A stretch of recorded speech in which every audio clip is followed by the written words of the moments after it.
Nos dice César Iván, ¿cómo sería un indicador de efectividad de los operadores? Es decir, que se compare contra un 100%. Depende qué es lo que quieras medir, César. A mí me gusta más hablar de medir de efectividad del proceso, no tanto de los operadores. Pero vamos a suponer que queremos enfocarnos exclusivamente en operadores.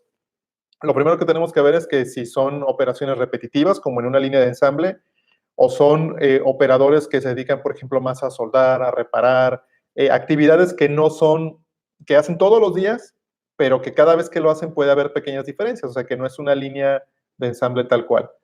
Lo que necesitas determinar primero es cuál es el estándar que se espera cumplir de la actividad que esté haciendo el operador, porque el estándar es tu guía, es tu base.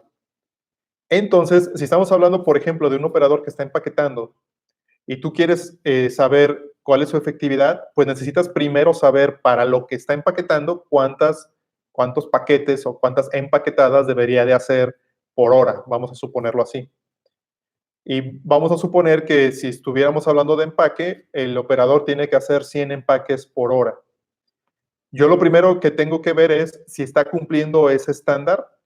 A lo mejor ese estándar lo está haciendo él a un 99%, significa que su promedio de empaque es de 99 piezas por hora, cuando debería de hacer 100. Y la otra es que de esas 99, ¿cuántas empaca bien? Pero ese concepto de empacar bien también tiene que ser predefinido. ¿Cuál es el estándar de empaque que debería de cumplir el operador?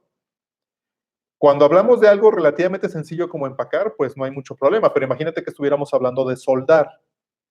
Soldar una pieza, por ejemplo, no es tan mecánico, no es tan sencillo como empacar. Requiere que el operador analice el proceso, analice lo que va a hacer y a partir de ese análisis tome la decisión de qué es lo que va a hacer.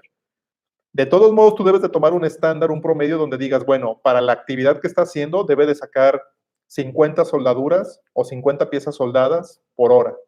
¿Ok? ¿Cuántas está sacando por hora de acuerdo a ese estándar? Y de esas que saca, ¿cuántas está sacando bien? Entonces, es la forma como lo puedes medir. Entonces, yo utilizaría ahí dos indicadores.